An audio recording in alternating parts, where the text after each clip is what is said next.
آپ کو سب کو صرف ایک اس کی وجہ سے میں اسے دوبارہ اپناؤں، یہ محبت کرتی ہے مجھ سے۔ یمین کا لہجہ دھیما ہو گیا۔ کشش نے آنکھیں چھوٹی کر کے علیزے کو دیکھا جیسے کچا چبا جائے گی۔ اس کے پاس صرف یہی ایک پلس پوائنٹ تھا کہ میں نے ہماری طلاق کا کسی کو نہیں بتایا تھا۔ اس سے فائدہ اٹھانا چاہا اس نے، لیکن اب بس، میں اب اسے معاف نہیں کر سکتا۔ آپ لے جائیں اسے یہاں سے۔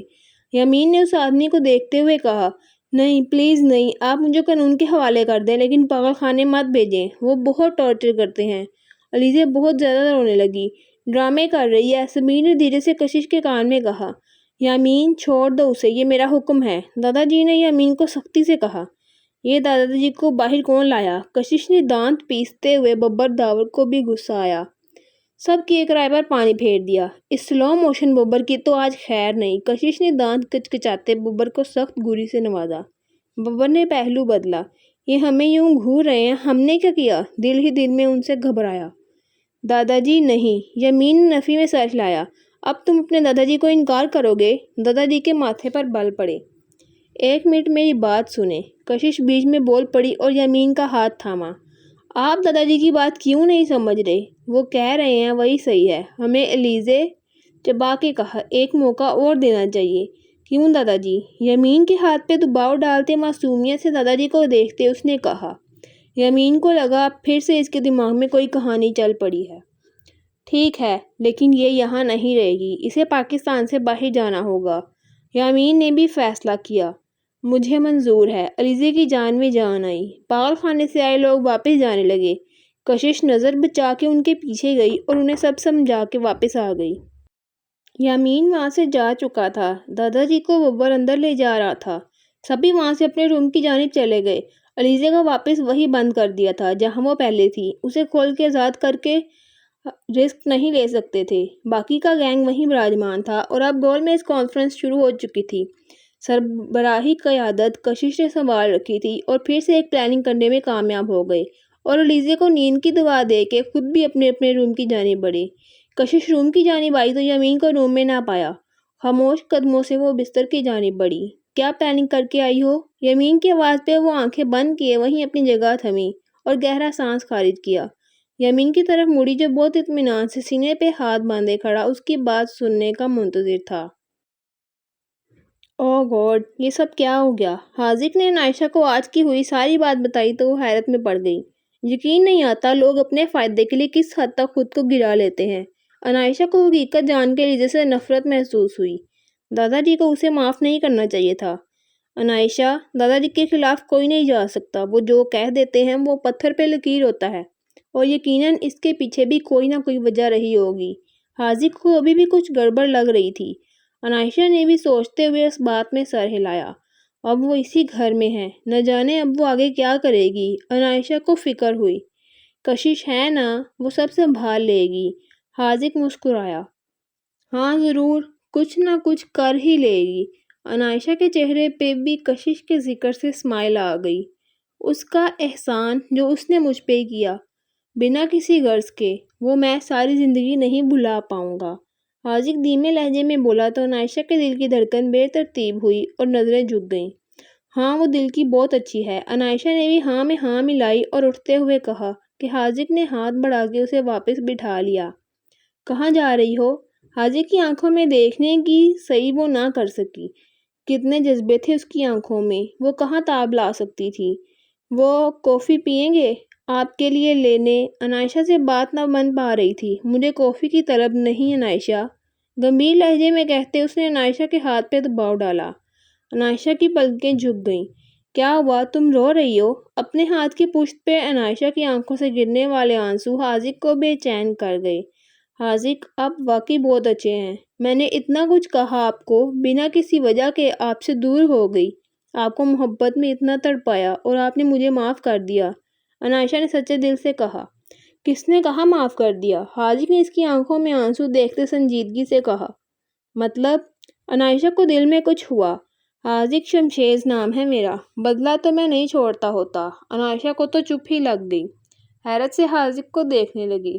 اب اگر رونا بند ہو گیا ہو تو کافی پلا دو، حاذق نے مسکراہٹ ضبط کرتے ہوئے کہا تو عائشہ فوراً اٹھی۔ حاذق نے بیڈ کی ساتھ پشت کے ساتھ ٹیک لگا کے آنکھیں موند لیں۔ اس کے چہرے پہ ایک بہت دل فریب مسکراہٹ تھی۔ آپ ابھی تک سوئے نہیں؟ کشش نے اپنا اعتماد بحال کرتے ہوئے پوچھا۔ کشش جو پوچھا اس کا جواب دو، یامین نے اس کے پاس آتے تنبیہ لہجے میں پوچھا۔ کشش نے لمبی سانس خارج کی۔ کوئی پلاننگ نہیں کی، بس اب شکر ہے اللہ کا سب ٹھیک ہو گیا ہے تو کیوں پلاننگ کرنے لگی میں؟ خواہ شک نہ کیا کریں۔ کشش نے ٹالا، لیکن سامنے بھی یامین سکندر تھا۔ کھینچ کر اپنے مقابل کیا۔ کشش مجھے سختی کرنے پہ مجبور نہ کرو، میں علیزے کو کسی صورت معاف کرنے والا نہیں، اور تم نے بیچ میں آ کے… میں بیچ میں آئی؟ کیا مطلب آپ کا؟ کشش نے یامین کی بات ٹوکی۔ میں آخری بار پوچھ رہا ہوں، آنسر می۔ یامین نے لمبا سانس خارج کرتے سخت سنجیدگی سے پوچھا۔ اسے کشش کی فکر ہو رہی تھی، وہ کیا کرنے والی تھی، اس سب کے برعکس وہ جاننا چاہتا تھا علیزے کتنی خطرناک ہے، اور وہ کشش کی کوئی بھی حماقت افورڈ نہیں کر سکتا تھا۔ میر یامین سکندر، آپ کے اندر شک کا مادہ کچھ زیادہ ہی ہے۔ اس کے سینے پہ شہادت کی انگلی رکھے کہتی وہ اسے تپا گئی۔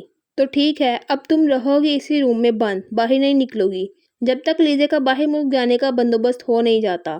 تم اس روم سے باہر نہیں آؤ گی۔ یامین کے لہجے میں بہت سختی تھی۔ اوکے، نیور مائنڈ، مسکراتے ہوئے کشش نے کہا اور باہر کی جانب بڑھ گئی۔ ابھی وہ یامین کو کچھ نہیں بتا سکتی تھی۔ وہ جانتی تھی جو اس نے کرنے کا سوچا ہے یامین اس میں کبھی اس کا ساتھ نہیں دے گا، وہ سارا پلان ہی الٹ دے گا۔ خاموشی سے بستر پہ جا کے کمفرٹر منہ پہ لپیٹے سونے کی تیاری کرنے لگی۔ یامین وہیں کھڑا غصہ ضبط کرتا رہ گیا۔ کشش کے منہ سے کچھ بھی نکلوانا آسان نہیں تھا، لیکن یامین نے بھی اسے قابو رکھنے کا سوچ لیا تھا۔ رات کافی ہو گئی تھی، وہ اسے صبح بات کرنے کا ارادہ رکھتا تھا۔ ابھی خود بھی تھکا تھا تو سونے کی ترجیح دی۔ یامین کو بستر پر لیٹتے ہی سوچوں نے گھیرا ڈال دیا اور وہ نیند کی وادی میں کھونے لگا۔ کشش نے رخ اس کی جانب کیا، اس کا ہاتھ اٹھا کے اپنے سینے پہ اپنا سر رکھا۔ اسے اب اس کے سینے پر سر رکھ کے سونے کی عادت ہونے لگی تھی۔ یامین نے اس کا اپنے قریب ہونا محسوس کیا تو اس نے اس کے گرد اپنی باہوں کا حصار بناتا اسے مزید قریب کر لیا۔ ایک مسکراہٹ نے کشش کے لبوں کا احاطہ کیا۔ ہیرو دل سے اسے دھیمے لہجے میں کہتی وہ آنکھیں موندتی سونے کی کوشش کرنے لگی۔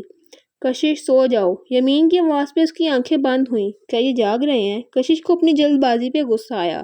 اتنی بھی کیا جلتی تھی، سونے تو دیتی۔ کیا سوچتے ہوں گے میرے بارے میں؟ دل ہی دل میں وہ خود سے مخاطب ہوئی۔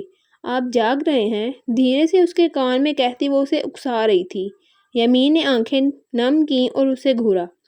سوتی ہو یا؟ دھمکی دی جو کارگر ثابت ہوئی، اور کشش نے فوراً آنکھیں بند کی۔ کھڑوس زبان پھر بھی اس کی چپ نہ رہی۔ یامین نے اسے زور سے کھینچ کے اپنے ساتھ لگایا کہ اس کا سانس ہی رکنے لگا۔ گردن اٹھا کے اسے دیکھا۔ مارنے کا ارادہ ہے کیا؟ ناراضگی سے کہا۔ ارادہ تو تم میرے بھی جانتی ہی نہیں، جب جان جاؤ گی تو جان سے جاؤ گی۔ لہجے کا گھمبیر پن کانوں کی لو کو چھوتے اس کے لب کشش کی تو بولتی بند کر گئے۔ اس نے اب کی بار خاموش رہنا ہی بہتر سمجھا اور آنکھیں بند کرتی دل کو سنبھالتے سونے کی کوشش کرنے لگی۔ یامین نے مسکراتے ہوئے اس کے ماتھے پہ پیار کی مہر ثبت کی اور مطمئن ہوتے خود بھی آنکھیں بند کر لیں۔ حاذق، ایک بات مجھے سمجھ نہیں آئی، مدیحہ کی مما مجھ سے آپ کی مما کے روپ میں کیوں ملیں؟ کافی کا خالی مگ اٹھاتے وہ سوچتے ہوئے بولی۔ پیسہ، یہ سب پیسے کا کھیل ہے۔ وہ تمہیں مجھ سے دور کر کے مدیحہ کے قریب کرنا چاہتی تھی تاکہ میں مدیحہ کو اپنا لوں اور تمہیں بھول جاؤں۔ حاذق نے عنائشہ کے چہرے پہ نظریں گاڑتے ہوئے کہا۔ آپ کو تو اچھا خاصا سنبھال لیتی نا؟ عنائشہ نے منہ بنایا۔ ہاں، سنبھالنے والی تو بہت مل رہی تھی، لیکن اس دل کا کیا کرتا جو تمہارے پیچھے ہی خوار ہوئے جا رہا تھا۔ حاذق نے اس کا ہاتھ تھام کے اپنے دل کے مقام پہ رکھا۔ کچھ زیادہ ہی رومانٹک نہیں ہو رہے آج؟ عنائشہ نے بھی میٹھی نگاہوں سے شوہر کو دیکھا۔ آپ موقع دیں محترمہ، پھر آپ کو پتہ چلے گا کہ رومانٹک ہونا کیا ہوتا ہے۔ عنائشہ کو اپنے قریب کرتا مسکرایا، جبکہ عنائشہ کے چہرے پہ بھی ایک مسکراہٹ تھی۔ وہ واقعی خوش نصیب تھی۔ مشکلات تو آئی تھیں، لیکن آزمائش تو محبت کے لیے شرط لازم ہے، اور وہ دونوں ہی اپنی اپنی آزمائش میں پورا اترے تھے اور ایک دوسرے کو پا لیا تھا۔ بے شک اللہ صبر کرنے والوں کے ساتھ ہے، اور وہاں سے مدد بھیجتا ہے جہاں انسان تصور بھی نہیں کر سکتا۔ بس انسان کا اللہ پہ توکل مضبوط ہونا چاہیے۔ وہ ہاتھ جوڑے کھڑی تھی، اس کی آنکھوں میں آنسو تھے۔ دادا جی کے چہرے پہ پریشانی رقم تھی۔ اور آپ نے آج مجھ پہ جو احسان کیا ہے وہ میں آپ پہ نہیں خود پہ کیا ہے۔ عالیہ بہو، عزیز میرا بیٹا ہے اور کسی کا دھیان ان کی طرف نہیں گیا۔ وہ مشکل میں ہے اور میں یہ بھی جانتا ہوں اس علیزے نے ہی کوئی نہ کوئی چال چلی ہوگی۔ فکر نہ کریں، وہ ہماری نظروں کے سامنے ہے اور جلد ہی پتہ چل جائے گا۔ میں کل ہی امین سے بات کرتا ہوں۔ آپ فی الحال کسی سے ذکر نہ کرنا اس بات کا۔ عالیہ بیگم کو سمجھاتے وہ انہیں مطمئن تو کر گئے لیکن خود کو بے چین طبیعت کو سمجھ نہ پائے۔ دل اپنے بیٹے کے لیے بے انتہا پریشان ہوا اور اللہ سے اس کی سلامتی کی دعا کی۔ عالیہ بیگم کے کمرے سے نکلنے کے بعد وہاں کھڑے داور کے تو مانو قدم ہی جم گئے۔ وہ جاسوسی کرنے آیا تھا اور اس عائد کے غائب ہونے کا سن کے تو وہ ایک دم معاف ہو گیا۔